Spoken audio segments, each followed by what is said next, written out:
Ilang buwan na rin na lumipas nang hindi ako nakakakain ng hotdog dahil wala nang halal hotdog dito sa Pilipinas. Pero syempre may good news ako sa inyo. Assalamualaikum mga bebe, meron akong magandang balita, lalo na sa mga Muslim and kahit naman sa non-Muslim friends natin. Alam ko isa kayo sa mga nalungkot na bigla na lang nawala ang halal hotdog sa supermarket. Alhamdulillah mga be at naglabas ang Mubarak Fresh Food ng kanilang halal chicken sausage. Chicken hotdog with cheese ito mga be. Umorder na rin pala ako sa kanila ng ground chicken tsaka beef cubes. Tapos sinabay ko na rin itong hotdog. Isa lang ang nabili ko muna, 500 grams kasi gusto ko munang tikman. Nakikita naman ninyo, individually wrapped siya. 195 pesos ang bili ko dyan, 500 grams. Tapos 10 pieces yung laman niya. Mas malaki siya sa regular size na hotdog na nabibili sa labas. Makikita naman ninyo mga be, bakat-bakat pa yung mga cheese niyan, sagana sa cheese. Ayan, aalmusalin namin pero bago ang lahat, dahil wala kami mabili na tinapay dito ngayong umaga, nagluto na lang ako ng pancake. Ang breakfast kasi namin mga be ay pancake, tapos itong chicken hotdog at omelette. Ang brand na ginagamit kong pancake ay Maya kasi mabango siya, tapos malinamnam. Nilalagyan ko siya ng milk, itlog, tsaka konting oil. Tapos gagawin ko na tong itlog. Hinalo ko pala yung itlog, tsaka gatas, tapos talagyan ko ng konting asin. Tapos nakita naman ninyo, marami ako nilagay na butter, and ilalagay ko na tong itlog. Kapag ganito yung mga ginagawa ko mga be, tsaka yung mga nagto-toast ako ng mga tinapay, ayan, ginagamitan ko siya ng butter. Hindi ako gumagamit ng margarine, bihirang-bihira lang. Kapag nagbe-bake siguro ako, minsan margarine ang ginagamit ko. Pero kadalasan butter. Kasi, healthier daw yung butter kaysa margarine. Tama ba yun? Tsaka mga be, comment nyo nga kung ano yung mas gusto nyong itlog kapartner ng pancake.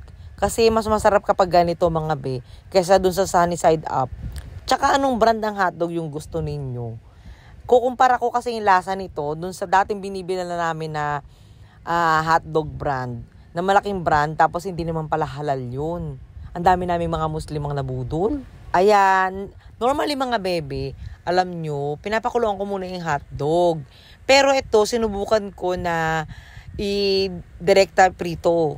Ginawa ko, mahinang-mahina yung apoy, tapos nilagyan ko siya ng medyo maraming butter, tapos inano ko na siya. Yung inikot-ikot ko ba para pantay yung pagkakaluto niya. Yan, nalagay ko na rin yung itlog, tapos 6 pieces yung niluto kong hotdog. Actually mga be, hindi naman mahilig sila ng kumain ng hotdog. Kakain lang sila, maximum 2 pieces. Pero normally, hindi sila nagre-request sa akin na kakain sila ng hotdog. Hindi sila sanay. Eto na nga, gagawa ko na sila ng chocolate drink nila. Lalagyan ko siya ng gatas mamaya kasi ayaw nila na masyadong mainit. And then, yung tasa namin, lalagyan ko siya mamaya ng native coffee from Diana's Native Coffee. Galing pang Mindanao yun. Ayan, papakuluan ko na yung native coffee. And pwede naman to ilagay direkta sa mainit na tubig. Pero mas trip ko yung papakuluan, tapos sasalain ko. Alam nyo ba, yung magpapakulo ko ng native coffee from Diana's Native Coffee, mga be, meron silang FB page. Ang bango-bango sa buong bahay, amoy kape. Ito, nare-ready ko na pala yung pagkain ni Anan. Si Rian kasi, nauna na siya kumain ng pancake kanina. Tapos, gusto raw niya tikman yung hotdog mamaya. Ayan, may maple syrup na siya.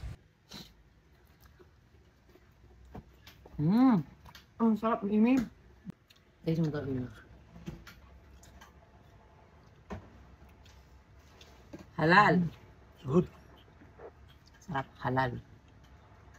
Nakikita naman ninyo, juicy yung itsura niya, di ba? Kahit hindi ko siya nilaga, direkta prito lang siya, gamit ko yung butter. Sabi ni Imran, kalasa daw niya yung mga sausage na binibili namin dati. At nasarapan talaga si Imran. Mashallah. Halal.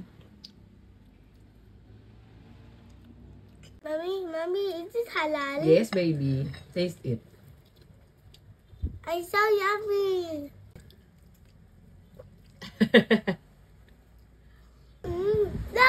Mubarak hotdog na.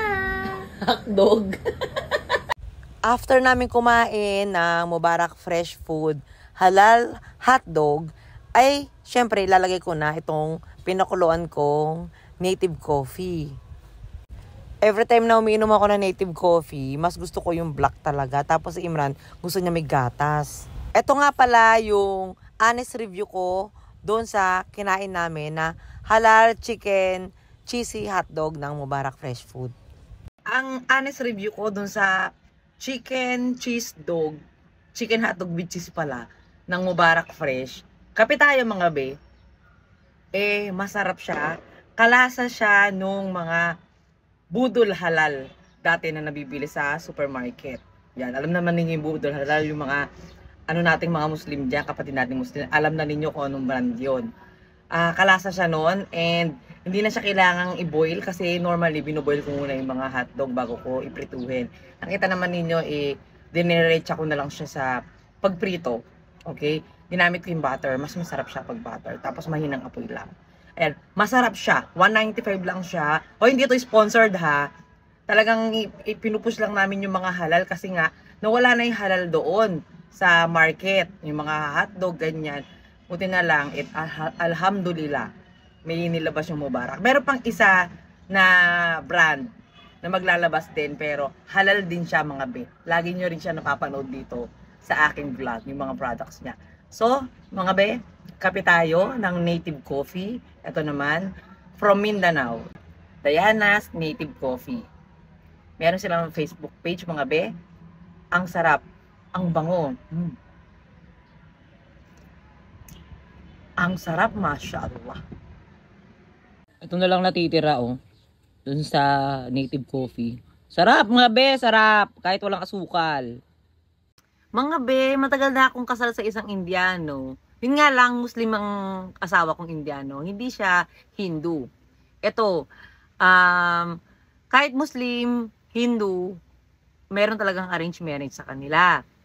And, yung sinasabi kasi ng iba na kapag daw in-arrange marriage or nakatakda ng i-arrange marriage, ang isang Indianong lalaki, wala na magagawa yung lalaki. Merong magagawa yan. Tandaan nyo yan na meron. Kung talagang mahal ka ng lalaki, gagawa at gagawa yan ng paraan para matanggap ka ng pamilya niya. By hook or by crook. Okay? Hindi siya basta-basta mag-go ahead or anything. Pera na lang talaga kung pinoprotektahan ng pamilya niya, may business sila, ganyan.